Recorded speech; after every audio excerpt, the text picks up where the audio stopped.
उपनिवेश शब्द से बना है औपनिवेशिक, यानी कि नगरीकरण, नगरीय योजना और उस समय के जो भवन निर्माण या स्थापत्य कला थी उसके बारे में इसमें बताया जाएगा। ठीक, तो औपनिवेशिक शहर, उपनिवेश किसे कहते हैं? यानी उपनिवेशवाद का मतलब ये होता है कि जब कोई शक्तिशाली देश किसी कमजोर देश को जो है अधीन कर लेता है और वहां का शासन प्रशासन अपने फायदे के लिए अपने अनुसार चलाने लगता है, तो इसी को हम उपनिवेशवाद कहते हैं। तो कहते हैं बेटा कि जब 1600 में जो है ईस्ट इंडिया कंपनी जब भारत में आई थी, तो उस समय जो है भारत की जो है, अब भारत में राज्य थे कई, आपस में लड़ते भी रहते थे, तो इसी का फायदा उन्होंने उठाया। धीरे धीरे किस तरह से जो है भारत में जो है औपनिवेशिक साम्राज्य की स्थापना हुई, किस तरह से उपनिवेश भारत बना। तो इस तरह से जो है जब सबसे पहले जो ईस्ट इंडिया कंपनी ने जो व्यापार शुरू किया था, तो मद्रास, कोलकाता, बम्बई, ये जो है ईस्ट इंडिया कंपनी की जो है व्यापारिक गतिविधियों के कारण व्यापार का मुख्य केंद्र बन गए। ठीक, अब कंपनी के एजेंट 1639 यानी 1639 ईस्वी में मद्रास और 1690 में कलकत्ता में बस गए। अब जो है इसी के परिणाम स्वरूप क्या हुए कि मद्रास, बम्बई, कलकत्ता ये बड़े बड़े व्यापार के केंद्र बन गए, तो कंपनी के एजेंट जो है मद्रास और कलकत्ता में बस गए। ठीक है बेटा, फिर 1661 में जो है बम्बई को, बम्बई उस समय बम्बई बोलते थे, अब मुंबई हो गया है, तो बम्बई को जो है ब्रिटेन के राजा ने जो है कंपनी को दे दिया। यानी कि जो ब्रिटिश क्राउन था उसने जो बम्बई शहर था व्यापार का केंद्र, वो किसको दे दिया? ईस्ट इंडिया कंपनी को। फिर मद्रास, बम्बई, कलकत्ता के नक्शे अन्य पुराने भारतीय कस्बों से काफी हद तक अलग थे और इन शहरों में बनाए गए भवनों पर अपने औपनिवेशिक उद्भव की स्पष्ट छाप थी। ठीक है बेटा, तो लोग क्या थे सबसे पहले? अब लोग गांव गांव में जो है लोग खेती, जंगलों से जो है फल, जड़ी बूटियों का संरक्षण, पशुपालन करके जो है अपने जीवन का निर्वाह करते थे। ये तो ग्रामीण भारत में। उपनिवेशिक शहर आपने देख लिए मद्रास, कलकत्ता, मुंबई। ठीक, अब जो ग्रामीण क्षेत्रों के लोग थे वो लोग क्या करते थे कि जंगलों से जो है जड़ी बूटियां या जो भी खाद्यान्नों का संग्रहण करते, खेती करते या पशुपालन करके जो है अपने जीवन का निर्वाह किया करते थे उस समय। इसके उलट जो कस्बे थे, कस्बे थोड़ा गांव से बड़ा होता है जिसमें थोड़ी बहुत सुविधाएं होती है, उसमें शहर से छोटा होता है। ठीक है बेटा, वहाँ जो है थोड़ी बहुत सुविधाएं होती हैं। कस्बों में जो है शिल्पकार, शिल्पकार यानी कोई मूर्तियां बनाता, घड़े बनाता, अलग अलग कलाकार, मतलब जो कला के जानकार होते हैं। ठीक, व्यापारी, प्रशासक और शासक, यानी कि जो कस्बे थे शहरों से थोड़ा छोटे होते थे, इनमें जो है व्यापारी और जो प्रशासनिक लोग जो होते थे वो लोग रहा करते थे। कस्बों का जो है ग्रामीण जनता पे ज़्यादा प्रभाव होता था। ठीक, गांव के लोग अपनी आवश्यकताओं को पूरा करने के लिए कस्बों में जाते, चाहे गांव के कोई भी चीज़ का व्यापार करना हो तो वो कस्बों में होता। ठीक, तो अब आगरा, दिल्ली और लाहौर ये मुगल कालीन समय से ही जो है शाही प्रशासन और सत्ता का मुख्य केंद्र थे। ठीक, कौन कौन से? आगरा, दिल्ली और लाहौर। लाहौर जो है उस समय एक ही होता था, अखंड भारत था हमारा। अफगानिस्तान, पूर्व में बर्मा, म्यांमार जिसको बोलते हैं, बहुत बड़ा आर्यव्रत, बहुत बड़ा भारत हमारा हुआ करता था। ठीक है बेटा, तो ये जो है सत्ता के जो है मुगल कालीन, यानी कि जब मुगल साम्राज्य भारत में था तो आगरा, दिल्ली और लाहौर सत्ता के प्रमुख केंद्र हुआ करते थे। ग्रामीण अंचलों से शहरी बाजारों में निवासियों और सेना के लिए अनाज लाया जाता था। ठीक है बेटा, तो जो गाँव में जो किसान खेती करते, अनाज उगाते, तो वहाँ से जो है शहर के बाजार में रहने वाले लोगों और जो सेना होती थी उसके लिए जो है राशन यानी कि खाद्यान्न की व्यवस्था की जाती थी, यानी कि गाँव से खरीदा जाता था, लाया जाता था। ठीक है बेटा, फिर दक्षिण भारत के नगरों और मदुरई और कांचीपुरम में मुख्य केंद्र मंदिर होता था, यानी दक्षिण भारत के मंदिर उस समय भी प्रसिद्ध थे और आज भी प्रसिद्ध है। कोतवाल नामक अधिकारी नगर में आंतरिक मामलों पर नज़र रखता था और कानून व्यवस्था बनाना था। यानी कि जो नगर की जो कानून व्यवस्था बनाने की जिम्मेदारी होती थी, वो होती थी कोतवाल। कोतवाल यानी कि एक अधिकारी नियुक्त किया जाता था उस समय, जिसको कोतवाल कहा जाता था, कि नगर की आंतरिक सुरक्षा की जिम्मेदारी और कानून व्यवस्था को बनाए रखना उसी की जिम्मेदारी होती थी। ठीक है बेटा। फिर धीरे धीरे जो है मुगल जो साम्राज्य था वो धीरे धीरे क्षीण होने लगा और उसके शासन से नगरों का अवसान हो गया। ठीक है बेटा। लखनऊ, हैदराबाद, श्रीरंगपट्टनम, ऊना, नागपुर, बड़ौदा, तंजौर, इन शहरों का जो है महत्व बढ़ने लगा। ठीक। फिर इसके बाद पुर्तगाली पुर्तगालियों ने जो है बेटा 1510 ईस्वी में पणजी, फिर उसके बाद डच डच हॉलैंड के निवासियों को बोलते हैं, 1605 में मछलीपट्टनम, अंग्रेजों ने 1639 ईस्वी में मद्रास और फ्रांसीसियों ने 1673 ईस्वी में बेटा पांडिचेरी में अपनी बस्तियां बसा ली। कहाँ कहाँ बसा ली? 1510 में जो है पुर्तगालियों ने पणजी, गोवा में, ठीक, डचों ने जो है मछलीपट्टनम, अंग्रेजों ने जो है मद्रास और फ्रांसीसियों ने पौंडीचेरी में अपनी बस्तियां बसा ली। यानी कि वो लोग भी जो है भारत में अपना प्रभुत्व जमाने की कोशिश करने लगे। ठीक है बेटा। 18वीं शताब्दी तक जो है स्थल आधारित साम्राज्यों का स्थान शक्तिशाली जल आधारित यूरोपीय साम्राज्यों ने ले लिया। यानी कि अब यूरोपीय साम्राज्य जो है धीरे धीरे यहाँ पे अपनी पकड़ मजबूत करने लगा। फिर है बेटा 1757 में जो है प्लासी के युद्ध के बाद जैसे तैसे जो है अंग्रेजों ने राजनीतिक नियंत्रण भारत का हासिल कर लिया।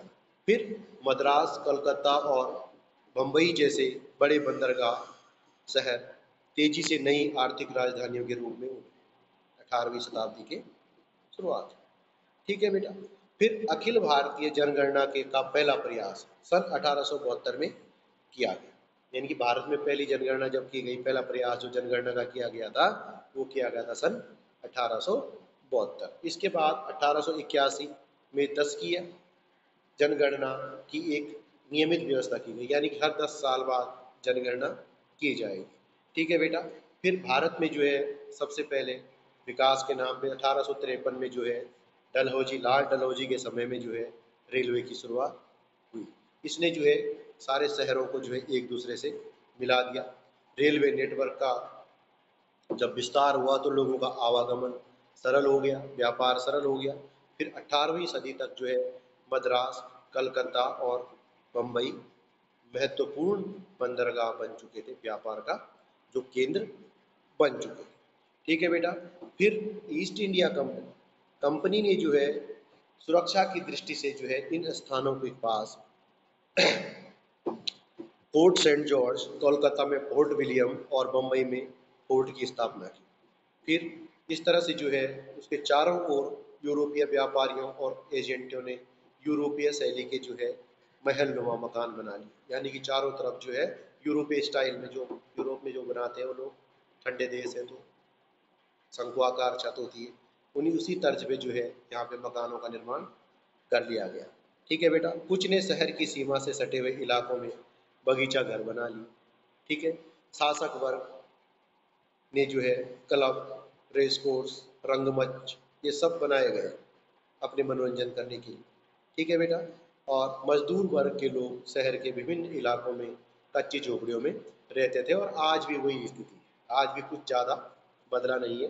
जितनी भी गंदी मलिन बस्तियां हैं वहाँ पे जो है ज़्यादातर मजदूर श्रेणी के लोग ही निवास करते हैं। ठीक है बेटा। फिर इस तरह से जो है अब 19वीं सदी की शुरुआत हुई।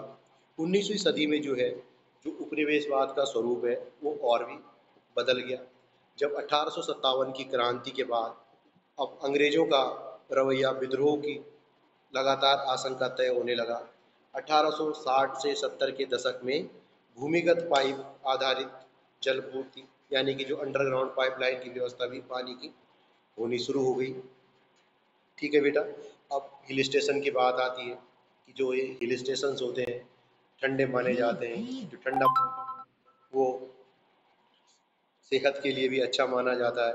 तो सबसे पहला हिल स्टेशन शिमला, इसकी स्थापना गोरखा युद्ध 1815 से 1816, संगोली की संधि भी हुई थी बेटा इस समय, ठीक है, के दौरान इसकी स्थापना की गई थी, यानी कि शिमला जो है 1815। ठीक है बेटा।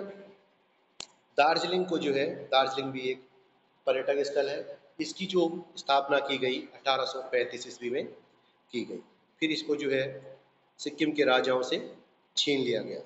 शिमला भारतीय सेना के कमांडर इन चीफ का अधिकृत आवास भी बना, यानी कि जो अंग्रेजी सेना में जो है कमांडर इन चीफ होता था, उसको जो है उसका निवास स्थान कहाँ बनाया गया, वर्तमान में शिमला है, जो उसकी स्थापना 1815 और 16 के बीच में शिमला में बनाया गया। ठीक है बेटा। अब सभी इस समय जो है परिवर्तन जब होने लगा, तो इस समय सभी बड़े वर्गों के लोग शहरों में आने लगे। क्लर्क, शिक्षक, वकील, डॉक्टर, इंजीनियर, अकाउंटेंट, इनकी डिमांड बढ़ने लगी बेटा।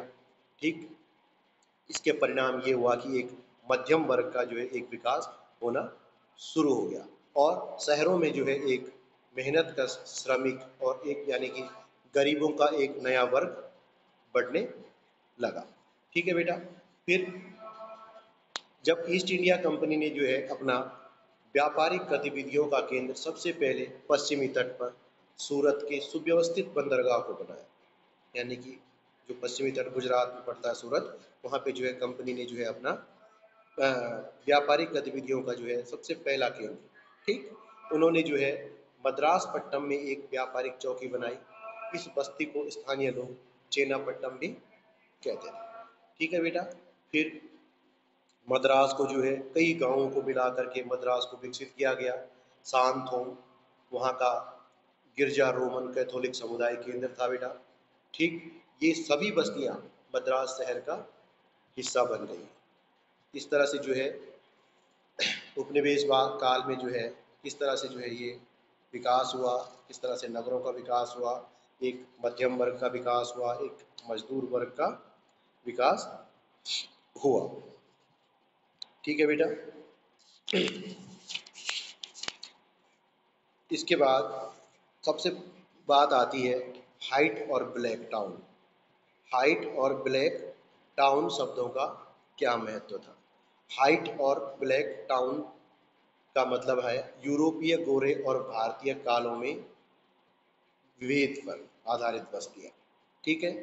Fort Saint George White Town केंद्र था, यानी कि जो फोर्ट सेंट जॉर्ज किला था वो व्हाइट टाउन केंद्र था। यहाँ ज़्यादातर यूरोपीय रहते थे। दीवारों और बुर्जों पर जो है एक खास किस्म की जो है घेरेबंदी का रूप दिया गया था। किले के भीतर रहने का फैसला रंग और धर्म के आधार पर किया जाता था। कंपनी के लोगों को भारत के लोगों के साथ विवाह करने की इजाज़त नहीं थी, कि मतलब कोई भी जो है ईस्ट इंडिया कंपनी का कर्मचारी होगा वो किसी भी भारतीय महिला से शादी नहीं करेगा। यूरोपीय ईसाई होने के कारण डच और पुर्तगालियों को यहाँ रहने की छूट थी। मतलब इतना उन्होंने जो है जाति वो सांप्रदायिकता फैला दी कि भाई यूरोप जो पुर्तगाली और डच थे, क्योंकि वो ईसाई है तो वो लोग यहाँ पे रह सकते हैं जी। ठीक है। प्रशासकीय और न्यायिक व्यवस्था की संरचना भी गोरों के पक्ष में थी, यानी कि जो भी फैसले होते थे, निर्णय होते थे, वो क्या होते थे, अंग्रेजों के पक्ष में होते थे हमेशा। भारतीयों का जो इसमें उपेक्षा भारतीयों की जाती है। ठीक। ये तो था व्हाइट टाउन। ठीक है बेटा। व्हाइट टाउन समझ गए आप लोग, जहाँ पे जो है अंग्रेजों के रहने की थी, गोरे लोगों को भी रहने की परमिशन हुआ करती थी। अब है ब्लैक टाउन। ब्लैक टाउन जो है किले के बाहर था। ठीक। यहाँ भी जो है इस आबादी को सीधी कतारों में बसाया गया, जो कि उपनिवेशिक शहरों की एक विशेषता थी। लेकिन 18वीं सदी से पहले दशक के मध्य इसे ढा दिया गया, ताकि किले के चारों तरफ सुरक्षा क्षेत्र बनाया जा सके। इसके बाद उत्तर की दिशा में दूर जाकर एक नया ब्लैक टाउन बसाया गया, जहाँ पर बुनकर, कारीगर, बिचौली और दुभाषियों को रखा गया। ये लोग क्या करते थे, अंग्रेजों के व्यापार में महत्वपूर्ण भूमिका निभाते थे। बिचौली, दलाल जिनको बोलते हैं आप लोग, दुभाषी यानी कि जो हिंदी भी जानते, स्थानीय भाषा भी जानते थे और अंग्रेजी भी जानते थे, तो अंग्रेजों की को उनकी भाषा समझाने का भी काम करते थे। तो भाषा समझ में आएगी तो कहीं पे भी शासन प्रशासन में जो है सुविधा होगी। तो अंग्रेजों ने क्यों बनानी थी ये बस्तियाँ, क्यों, क्योंकि ये लोग जो है उनके फायदे वाले लोग थे। ठीक। तो फिर बेटा इस तरह से 18वीं सदी में जो है रूपांतरण की बात आई इसमें, कि किस तरह से जो है शहरों का विकास हुआ, किस तरह से बंदरगाहों का विकास हुआ यहाँ पे ईस्ट इंडिया कंपनी ने यहाँ पे कौन कौन से जो है, जब मुगल सत्ता जो है कमज़ोर पड़ने लगी तो उसके बाद आगरा, दिल्ली, लाहौर का महत्व बढ़ गया। ये उस समय के जो है सत्ता के केंद्र थे। तो धीरे धीरे जो है मुगल की जहाँ जहाँ उनकी राजधानी थी, चाहे दिल्ली थी, आगरा थी, लाहौर थी, इनका महत्व भी तब धीरे धीरे कम होने लगा, क्योंकि मुगल काल में ये सत्ता का केंद्र हुआ करते थे। लेकिन जब धीरे धीरे मुगल सत्ता कमजोर पड़ने लगी तो इनका महत्व भी धीरे धीरे घटने लगा। राजनीतिक दृष्टि से जो है इनका महत्व कम हो गया और नई क्षेत्रीय ताकतों का विकास हुआ, जैसे लखनऊ, हैदराबाद, श्रीरंगपट्टनम, पूना, नागपुर, बड़ौदा, तंजौर, ये रियासतें जो है इनका जो है प्रभुत्व जो है बढ़ने लग गया। ठीक है बेटा, इस तरह से औपनिवेशिक शहर कि किस तरह से विकसित हुए हैं, कौन कौन से शहर हुए हैं। ठीक है, आज के लिए इतना ही।